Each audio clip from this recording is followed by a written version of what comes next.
Oh, I hope I totally got you guys with that title. Terrifying, scary.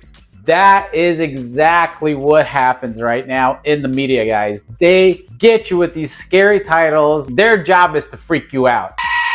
I hope you guys have figured that out by now, especially when it comes to anything, right? But what I want to talk to you specifically in this video real quickly is how they're trying to scare you and freak you out about the real estate market, because that's one thing that I know they're full of. Because what their job is to scare you, to freak you out, so you can read more, so you can listen to them more, so you can click on more of their crap, okay? I hope that you guys understand that the best thing to do for any situation, for any market, for anything that you're looking for, go to the specialist. Go to the person that's in the trenches every day, that's doing a bunch of transactions, that's helping other people doing what you want to do. So whether you're trying to buy a house, sell a house, looking for your first investment property, anything like that, stop listening to the crazy people on the media, because their job is just literally to freak you out and to sell you more bad, scary news. Hey, Robert Tolnai here, your local realtor with Robert Tolnai Home Group.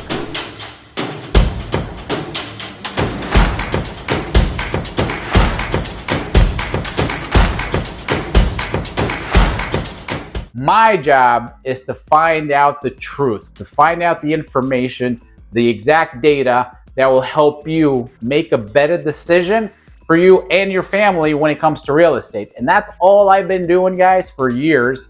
And hopefully through these videos, you're able to see exactly what the snapshot of our market is at every period in time, so you can make a better decision at that time without having to rely on these crazy media. Their job is to sell news, so they're going to try to freak you out with titles like I did today. So it works, right?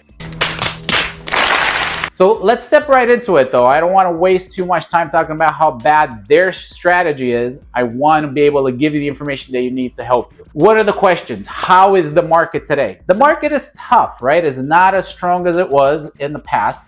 Obviously, inflation is a big part of that. Because of the inflation, the interest rates are high. The Fed's continually to jack those up. And they do that for a good reason. We can't be too mad at them. Inflation, the only way that they can combat that is with higher interest rates. So they got to keep those up to get inflation under wrap. Now, all of the people that you talk to, or most of the people that you've talked to, a lot of my friends, clients, family, they've been asking me for years, can I wait a little bit longer so the market crashes so I can get a good deal? I've been telling them the same. The numbers don't show us a market crash, so don't wait. Buy if you need to buy. If you don't need to buy, sit and wait for whatever you think is going to happen.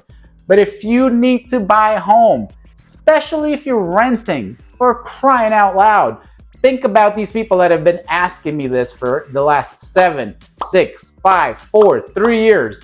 They've been waiting for this crash to happen. If they would have just listened, then they would have bought a home then. If you look at this graph, you guys, prices have gone up 50 to 60% since then. That literally is wealth accumulation. That's people who bought a home for $600,000-$700,000. They're now over $1 million. Okay. Now it's true, since last June till about this year in February, prices came down. So we had about a 6 to 7 month period where prices came down and we lost about 13% of the market on price, okay? But since then, guess what? Prices have started to come back up again slowly. So now we're back about 3 to 4%, and it's going to continue to go up another 3 to 4% till the end of the year. So literally by the end of the year into next year, we're going to recover that 13% that we lost over those 7 months. So if you look at this graph, anybody that bought a home anytime in the last 6, 7, 8 years, they're doing fantastic. Their equity is up. Unless you bought a home in the last year, you're not going to see a lot of growth. But anything before that, guys, most of those homeowners are sitting pretty. Now, they might not be happy with the home they got if they purchased during the pandemic when it was crazy and people were just happy to win a bid on a home, and they maybe settled for stuff that they didn't really like, but they were just happy to get a house.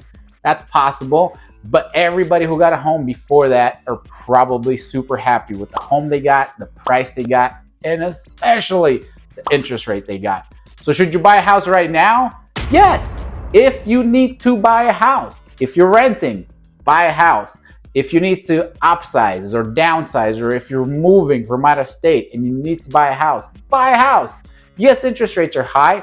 Prices are still good and stable. We know they're going to continue to go up. And that interest rate, as high as it is, if you can afford that mortgage payment, if it's the same as you're going to pay for rent, might as well put an extra $100 or $200 a month and have your own mortgage, because that interest rate you can refinance later. We know the interest rate is not forever, right?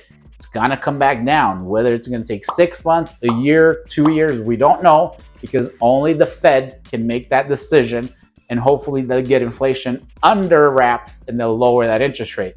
But guess what? If you wait like everybody else till those rates come down, and we know the exact threshold because we've looked at the numbers and we've seen the little peaks every single time.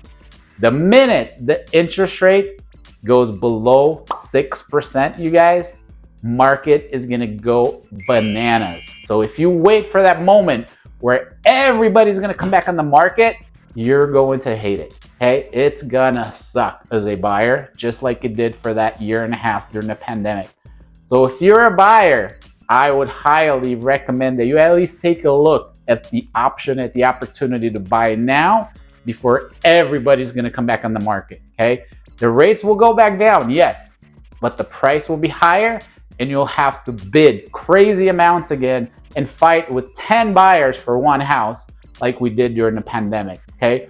So it's up to you which one of those situations you think are better for you to get into the house that you want. If you're a seller, should you sell? Heck no, unless you absolutely have to, because most likely you're sitting on a beautiful interest rate that probably has a 4 in front of it, or a 3, or even a 2 in front of it.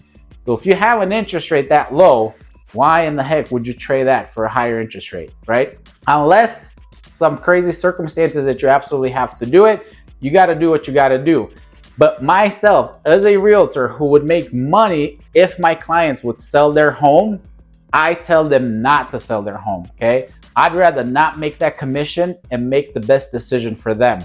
So my first thing that I'm gonna tell to a seller, if they're ready to sell or if they need to move, let's find a way to make that home that you're wanting to sell and turn it into an investment property, because on that small of an interest rate, your mortgage payment is super low, meaning that if we turn that into a rental, you're going to have a nice cash flow. And let's figure out where we can get the money for you to buy the house that you really want to without selling this home. And there are several ways that we can do that. You just got to call me and let me know that that's what you want to do, and we'll find a way to make that happen. But the best situation for you, if you're sitting on one of those interest rates, is keep that house and turn it into a rental property. And then we'll go buy the house that you want to get. And now you have 2 homes. One is being paid by somebody else. The other one is your home, your beautiful, lovely home, your dream home, whatever home that you're paying. But now you have somebody else paying off this other home. Beautiful scenario. And that should be your first option if you can do it. And I'm happy to help you do it. That's pretty good. Please stop listening to the media. They just want to freak you out. These are the numbers, these are the stats, and any new information that you want about the market, I look at this every week. We have a group of economists that sit around and work these numbers out for us, and then they share with us and explain what it all means. So we are very, very aware of where our market is and where our market is going, at least in the short future, right? Next 3 to 4 to 5 months, we're able to see what's going to happen based on the numbers that we have right now. And that's very important, not on what the other media outlets are telling you. All right? Thank you so much. I hope that helps. See you soon.